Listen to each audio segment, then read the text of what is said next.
بسم الله الرحمن الرحيم. الحمد لله كفى وسلام على عباده الذين اصطفى. أما بعد، أعوذ بالله من الشيطان الرجيم. بسم الله الرحمن الرحيم. قد أفلح المؤمنون الذين هم في صلاتهم خاشعون. صدق الله العظيم.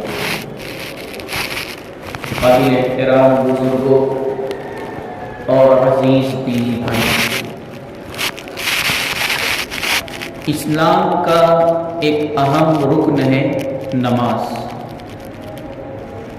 جس کے لیے ہمیں دن میں 5 مرتبہ بلایا جاتا ہے۔ اسلام میں صرف نماز ہی ایک ایسا رکن اور حکم ہے جو ہمیں پچھلی امتوں میں بھی دیکھنے ملتا ہے، اور زکوٰۃ اس کی شکل الگ تھی پچھلی امت میں۔ ہاں، نماز جس میں رکوع سجدہ، یہ چیز ہمیں اگلی امتوں میں بھی دیکھنے میں ملتی ہے۔ حضرت شعیب علیہ السلام، ان کی قوم انہیں نماز کے ذریعے طعنہ دیا کرتی تھی، یا شعیب الصلاۃ تأمرک ان نترک ما یعبد آباؤنا۔ حضرت ابراہیم علیہ السلام نے بھی اپنی اولاد کو بے آب و گیا وادی میں چھوڑا، مقصد بیان کیا، ربنا لیقیموا الصلاۃ، میں نے ان کو اس وادی میں چھوڑا ہے تاکہ یہ نماز کو قائم کریں۔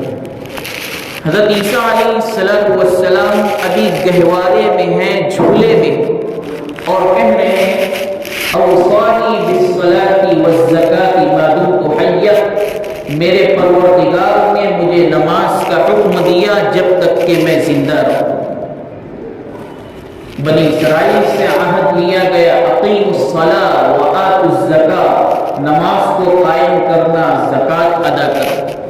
الغرض، حضرت آدم علیہ السلام سے لے کر عیسیٰ علیہ السلام تک جتنے انبیاء گزرے ہیں، تمام کی امتوں میں نماز کا حکم تھا، لیکن دین اسلام میں نماز کو جس قدر اہمیت دی گئی، اتنی اہمیت اگلی امتوں میں نہیں تھی۔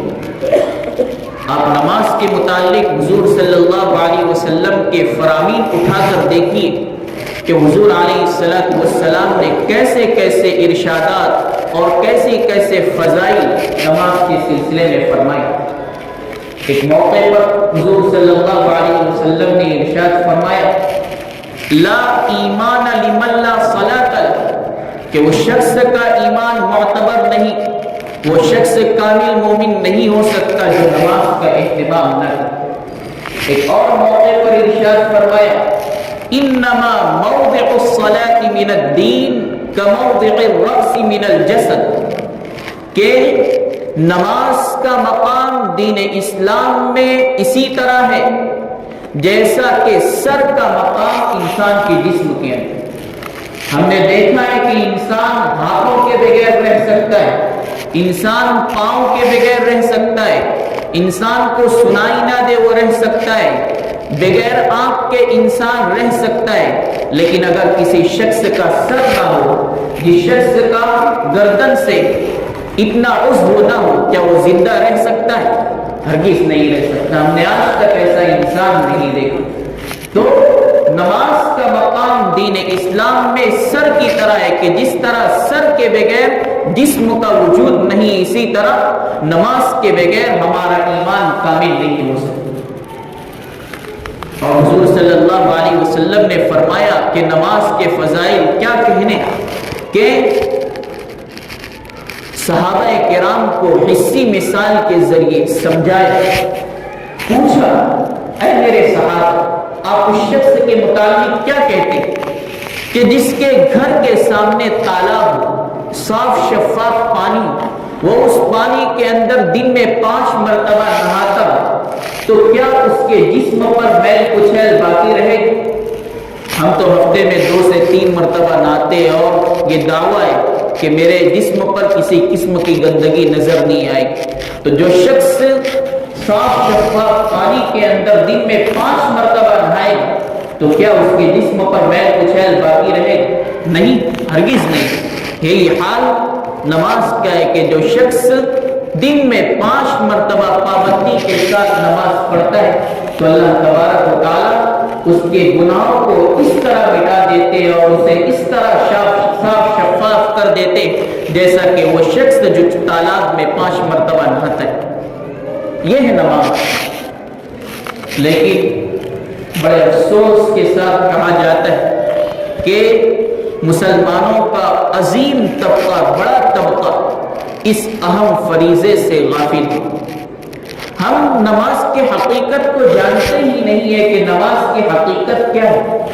آپ دیگر عبادات کے مقابلے میں اس کا تقابل کیجیے کہ اسلام میں دیگر عبادتیں بھی ہیں، حج بھی ہے، زکوٰۃ بھی ہے، روزہ بھی ہے، لیکن ان تمام کی فرضیت کے لیے کوئی وقت مخصوص ہے، انسان مخصوص ہے. رمضان کا روزہ ہم سال میں 1 مرتبہ رکھتے ہیں پورے مہینے. زکوٰۃ سال میں 1 مرتبہ ادا کرنی ہے لیکن اس شخص کو جو مالدار ہو، صاحب حیثیت ہو.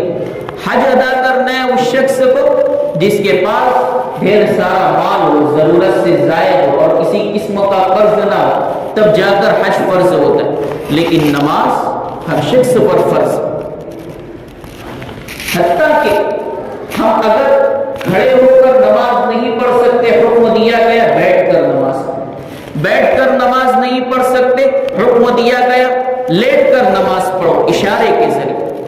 اور یہ بھی کہا گیا ہے کہ اگر عورت حمل سے اور وہ اپنے حمل کو جل رہی ہے، آدھا بچہ باہر آ چکا ہے اور عورت پاکی کی حالت میں ہے، تب بھی اس پر نماز فرض ہے.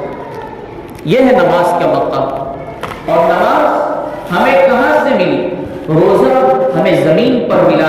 صلی اللہ علیہ وسلم کے لیے جبرائیل علیہ السلام زکوٰۃ کے احکامات زمین پر لے کر آ رہے، حج کے احکامات جبرائیل علیہ السلام زمین پر لے کر آ رہے، روزے کے احکامات زمین پر لے کر آ رہے. لیکن قربان جائیے نماز کی اہمیت اور فضیلت پر کہ جب نماز کو فرض کرنے کی باری آئی تو حضور علیہ السلام کے پاس جبرائیل کو نہیں بھیجا، فرشتے کو نہیں بھیجا، بلکہ فرشتے کے ساتھ براق سواری بھیجی اور حضور علیہ السلام کو ایک ہی رات کے اندر مسجد حرام سے مسجد اقصیٰ کا سفر کرایا گیا. قرآن کریم نے اس کا نقشہ کھینچا ہے. سبحان الذی اسری بعبدہ لیلا من المسجد الحرام الی المسجد الاقصی الذی بارکنا حولہ. اللہ تعالیٰ کہہ رہے ہیں پاک ہے وہ ذات جس نے اپنے بندے کو رات ہی رات میں مسجد حرام سے لے کر مسجد اقصیٰ کا سفر کرایا. مسجد حرام الگ ملک میں، مسجد اقصیٰ بیت المقدس الگ ملک میں. اتنا لمبا سفر ایک رات کے اندر. پھر اسی رات میں مسجد اقصیٰ سے حضور صلی اللہ علیہ وسلم کو سیر کرائی جا رہی ہے. پہلے آسمان، دوسرے، تیسرے، چوتھے، پانچویں، چھٹے، ساتوں آسمان کی سیر کرائی گئی. جبرائیل علیہ السلام سدرۃ المنتہا کے پاس کہہ کر رک جاتے ہیں کہ بس اس سے آگے جانے کی میری جسارت نہیں. اور پھر اللہ تبارک و تعالیٰ سے ملاقات کا شرف حاصل ہوا اور وہاں پر نماز کا قیمتی تحفہ ادا کیا.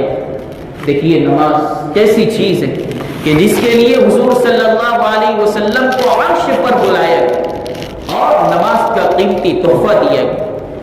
ہم حضور علیہ السلام سے عشق کے دعوے دار، ہم کہتے ہیں کہ ہم عاشق رسول ہیں. تو انسان جس سے عشق کرتا ہے اسے راحت پہنچانا چاہتا ہے، آرام پہنچانا چاہتا ہے، اس کے لیے اپنا سب کچھ قربان کر دیتا ہے. آپ دیکھتے ہوں گے عاشقہ اور معشوقہ کی داستان کیسی ہوتی. ایک مجنون اسے لیلا سے محبت ہو گئی. لیلا کوئی خوبصورت نہیں بلکہ کالی کلوٹھی، لیکن جب اس سے محبت ہو گئی تو دیکھیے یہ محبت کا سلسلہ کتنے آگے تک چلا گیا. لیلا کی گلی سے اگر کتا ہو کر آتا تو مجنون اس کتے کو چھونے لگا۔ ایک مرتبہ اس مجنون کا باپ پریشان ہو کر اسے کعبۃ اللہ کے پاس لایا اور کہا کہ پردے کو پکڑ کر غلاف کعبہ کو پکڑ کر توبہ کر کہ آج سے اس لیلا کو چھوڑو۔ لیکن دیکھیے مجنون تھا، مجنون پاگل دیوانہ، وہ کعبۃ اللہ کا غلاف پکڑتا ہے اور کہتا ہے الہی تبت من کل المعاصی ولکن حب لیلا لا اتوب، اے اللہ تمام گناہوں سے توبہ کرتا ہوں لیکن لیلا کی محبت سے توبہ نہیں کرتا۔ یہ تھا مجنون۔ تو جب کسی سے عشق اور محبت ہو جاتی ہے، جب کسی سے پیار ہو جاتا ہے تو اسے ہر قسم کی آرام اور آسائش پہنچانے کی کوشش ہوتی۔ ہم اس بات کا دعویٰ کرتے ہیں کہ ہمیں حضور صلی اللہ علیہ وسلم سے عشق ہے، تو حضور علیہ السلام کو جس چیز سے راحت پہنچے گی ہم اس کام کو انجام کیوں نہیں دیتے؟ حضور صلی اللہ علیہ وسلم نے ارشاد فرمایا قرۃ عینی فی الصلاۃ، میری آنکھوں کی ٹھنڈک نماز میں۔ ہم حضور علیہ السلام سے عشق محبت کا دعویٰ کرتے ہیں تو حضور صلی اللہ علیہ وسلم کو ٹھنڈک پہنچانے والا، آپ کی آنکھوں کو آرام، سکون اور ٹھنڈک پہنچانے والا کام کیوں نہیں کر رہے؟ حضور علیہ السلام تو یہ کہہ کر گئے جب آپ اس دنیا سے پردہ فرما رہے تھے، انتقال کا وقت قریب، حضرت فاطمہ رضی اللہ تعالی عنہا حضور کے قریب آتی۔ حضور علیہ السلام کی آخری وصیت جو اپنے بیٹی کو تھی وہ کیا تھی؟ کہا فاطمہ کون؟ جو جنتی عورتوں کی سردار، لیکن کہیں یہ فاطمہ اس وہم و گمان میں مبتلا نہ ہو جائے کہ اب تو اس کے لیے جنت طے ہے، جب جنت کی سردار جنت میں جائے گی تبھی تو باقی خواتین جنت میں جائے گی، یہ مطمئن نہ ہو جائے۔ اپنی بیٹی کو کہہ رہے ہیں بیٹی نماز کے سلسلے میں تیرے لیے کسی قسم کا اختیار نہیں رکھتا، الصلاۃ نماز کو قائم کرتے رہنا، نماز کے سلسلے میں غفلت نہ برت۔ یہ آخری وصیت حضور صلی اللہ علیہ وسلم اپنی بیٹی کو کر کے جا رہے۔ ہم داستان سنتے ہیں حضرت حسین رضی اللہ تعالی عنہ، کیا عظیم الشان داستان، 72 لوگ سفر کے لیے نکل رہے، درمیان میں حادثہ پیش آ جاتا ہے، کفار سے مقابلہ کرنا ہے، ظہر سے پہلے 12 لوگ شہید ہو جاتے اور ابھی بلکہ 22 لوگ شہید ہو جاتے اور ابھی بچے 50 کے 52 لوگ، لاشیں پڑی ہوئی ہے، ظہر کا وقت آ گیا۔ حسین رضی اللہ تعالی عنہ کہہ رہے کہ ہم نماز کو ہر حالت میں ادا کریں۔ ان 52-50 لوگوں میں بھی کسی کا ہاتھ کٹا ہوا ہے، کسی کے جسم سے خون بہ رہا ہے، لیکن نماز کو کسی حالت میں نہیں چھوڑا۔ یہ ہمیں اس بات کا درس دے گئے ہیں کہ نماز بہت اہم فریضہ ہے، اسے کسی حالت میں چھوڑنا نہیں ہے۔ حضرت حسین رضی اللہ تعالی عنہ نماز کے لیے کھڑے ہو رہے ہیں اور ظہر کی نماز پڑھ رہے ہیں۔ میں ایک بات کہنا چاہوں گا، آپ اسے جذبات پر محمول نہ کریں۔ ہم پانی سے وضو کرتے ہیں، صاف شفاف پانی سے ہم اپنے چہرے اور ہاتھوں کو دھوتے ہیں، ہم صاف شفاف پانی سے وضو کرتے ہیں، لیکن حسین رضی اللہ تعالی عنہ نے اس موقع پر خون سے وضو کر کے اس بات کا درس دیا تھا، اس بات کا سبق دیا تھا کہ اے میرے نانا محمد صلی اللہ علیہ وسلم کے امتیوں، اس فریضے کو نہ چھوڑو۔ لیکن آج ہم دیکھیں معمولی بہانے پر ہم مسجد کو خالی چھوڑ دیتے، جمعہ کے دن مساجد بھری ہوتی ہے لیکن عام دنوں میں مسجد میں بالکل سناٹا چھایا ہوا ہو، اور جب سے یہ سرکار کی جانب سے فجر کی اذان پر پابندی آئی تو الامان والحفیظ ہماری مساجد کی ایک سب بھی نہیں بھرتی۔ بہت افسوس کی بات ہے کہ اللہ تبارک و تعالی جس نے ہمیں وجود دیا وہ ہمیں بلا رہا ہے، 5 وقت فجر میں بلا رہا ہے، لیکن ہم اپنے خالق، اپنے پیدا کرنے والے، اپنے مالک، اپنے رازق کے لیے اپنی نیند کو قربان کرنے کے لیے تیار ہیں۔ بڑے افسوس کے ساتھ یہ بات کہی جا سکتی ہے کہ ہم جس کی یہاں مزدوری کرتے ہیں، جس کی یہاں کام کرتے ہیں، ہمارا سیٹ ہمیں بلاتا ہے مزدوری کے لیے، کام کاج کے لیے، ہم کتنے ہی اہم کام میں مشغول ہو، سیٹ کا ایک فون آ جائے، ایک کال آ جائے، ہم اپنے پیروں کو سر پر لے کر دوڑے جاتے ہیں اور سیٹ کا کام کرتے ہیں۔ وہ سیٹ ہمیں کیا دیتا ہے؟ ہفتے بھر کی 2000 تنخواہ، 3000 تنخواہ، 5000 تنخواہ، 10,000 تنخواہ، بس اتنی تنخواہ دیتا ہے۔ لیکن اس کے لیے ہم اپنے بیوی بچوں کو چھوڑ دیتے، اپنے گھر بار کو چھوڑ دیتے، اپنے آرام کو چھوڑ دیتے اور سیٹ کے ایک حکم پر، ایک کال پر اس کے پاس پہنچ جاتے۔ لیکن ہمارا اللہ جس نے ہمیں وجود دیا، جس نے ہمیں ایک ناپاک قطرے سے پیدا کیا، جس نے ہمیں ماں کے پیٹ کے اندر 9 مہینے پالا، 9 مہینے ہماری پرورش کی، پھر اللہ تبارک و تعالیٰ نے وہاں سے ہمیں نکالا، 2 سال تک ہماری ماں کے تھن میں دودھ کو رکھ دیا، ہم دودھ پی کر پرورش پاتے رہے، پھر اس کے بعد اللہ تبارک و تعالیٰ نے ہمیں پروان چڑھایا، ہم کھاتے رہے، پیتے رہے، اس کے رزق کو استعمال کرتے رہے، پھر جب ہم جوان ہو گئے، کمانے کھانے لگے، اب اللہ تبارک و تعالیٰ کا حکم آتا ہے بالغ ہونے کے بعد نماز پڑھنا فرض ہے۔ اللہ کا منادی نماز کے لیے بلا رہا ہے، مسجد میں بلا رہا ہے، لیکن ہم ہیں کہ جانے کے لیے تیار ہیں۔ آپ سوچئے کہ ہمارا خالق کتنا ناراض ہو، ہم اپنے سیٹ کے لیے اپنا سکھ آرام قربان کرنے کے لیے تیار ہے، لیکن وہ اللہ جس نے ہمیں وجود دیا، وہ اللہ جو ہمیں پیدا کرنے سے لے کر آج تک کھلا رہا ہے، ہم اس کے لیے تھوڑا وقت نکالنے کے لیے تیار ہیں۔ اگر ہم اندازہ لگائیں تو 5 وقت نماز میں ہمارا صرف 50 منٹ جاتا ہے، ہر نماز کے لیے 10 منٹ پکڑ لیں تو اس حساب سے 5 وقت نماز میں ہمارا 50 منٹ جائے گا۔